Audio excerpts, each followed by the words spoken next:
She can't do that. And I think by then she probably realized, I'm sure when she was miserable and things weren't going well, she still had him funding her career. And that was something probably that she wanted to stay for. And I'm sure that that was something she was probably hoping would turn into something where she could like really make something out of it. And it was her storyline on the show. It was like a lot of who she is. And when, you know, that's over, I mean, other than the divorce, what is her storyline? She has no career anymore. And now the divorce, what would she be doing if it wasn't just, I mean, it's not going to be her kids. It's not going to be, I don't know about a relationship.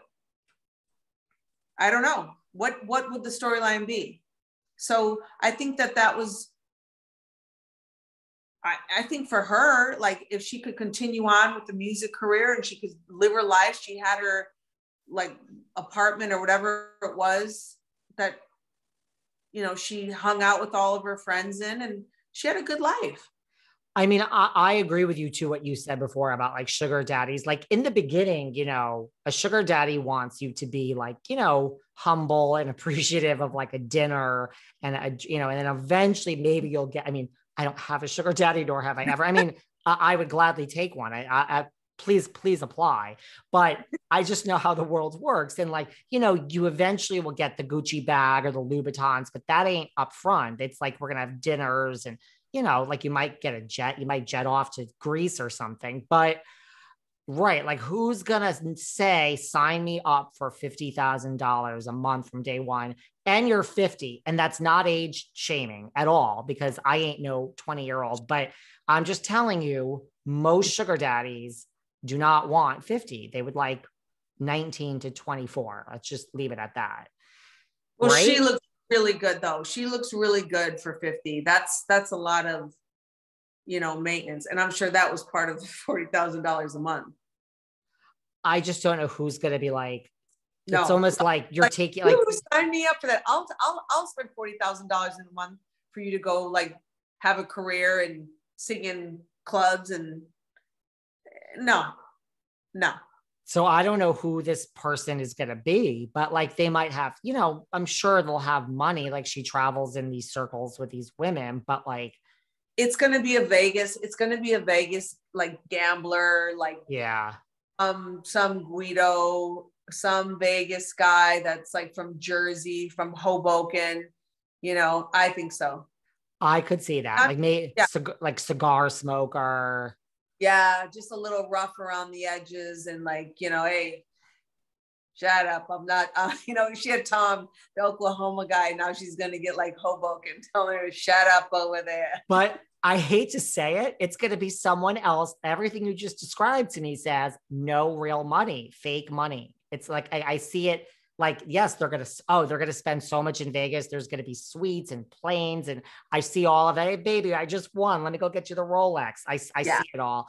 But when you scratch the surface, they're going to be like, there's not going to be real money there. It's going to be another situation. Sonia Morgan's last husband.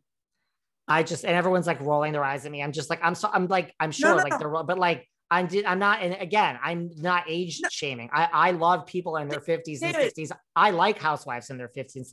A sugar daddy is not going to say that's not how it works. Not only that, a guy that's reputable and has a wonderful career and is a businessman or that kind of thing, I don't think he wants a woman who's walking around calling other women F and see you next Tuesdays. I don't know anyone like that. And I know a lot of billionaire men that would not choose that when there's a gazillion women that are very elegant and beautiful and they can take them anywhere and they don't have to worry about that.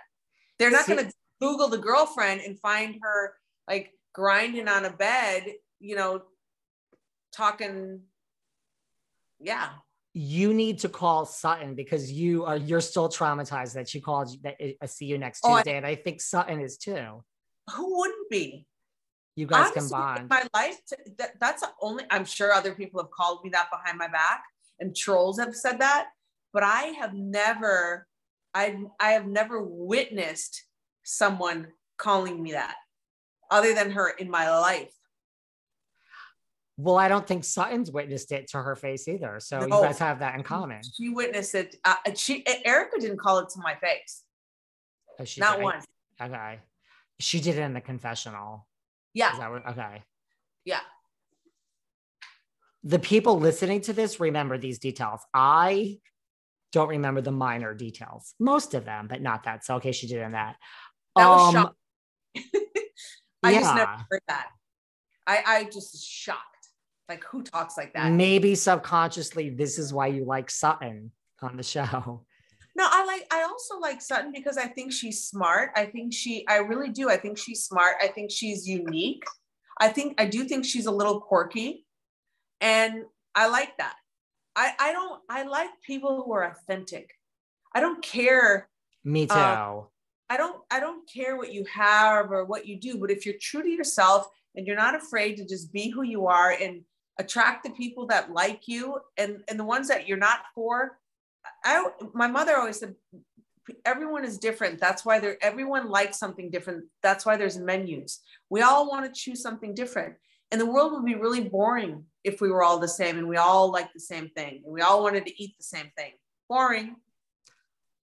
That's true. And this is why we get along, because I like really authentic people. And I really have to say, I don't think, Sutton didn't come back saying like, give me my diamond, no. Like, I'm going to do what I have to. I need a diamond. I'm going to be the crazy one. No, Sutton, I think just filmed and was like, because she is a little quirky, having interviewed her 3 times. I like, and I think she's like, this doesn't like, what am I witnessing here? Like, I'm witnessing a bunch of people like this is it. And think about it. It was in real time. So Sutton was finding out when we were, and she's like, this whole thing is literally insane. I don't understand one word that's going on. And everyone around, it's like a Twilight Zone. Everyone around is acting like this is the patron saint. Like, I have questions. Right. So she is authentic. And that's the problem with Rinna on the show, is that she is not like I'm okay with you self-producing if we're not aware of it. But with Rinna, it's like, I mean, to be honest with you, I think Rinna's more obvious than LVP. To me, Rinna is just so obvious that it's like she gets it. Like, she is producing. It's really the Denise thing that made I defended Rinna because I had blinders on because I love Melrose Place, and told the Denise thing. And I was like, I get what everyone's been like. I'm late to the party, but I get why everyone is not so thrilled with her. Like, I get it. That was shocking.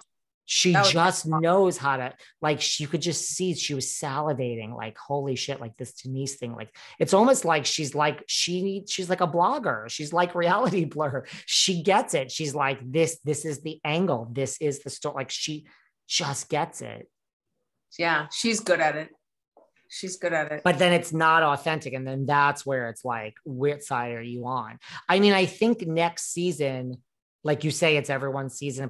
I really think, I mean, I've heard, but I also make sense to me. I think it's going to be Erika and Kyle. It's like, and then you need to figure out. So to me, it's like Kathy, Kathy will obviously side with her sister, but Kathy doesn't really have a side yet in anything. Like, she's Kathy.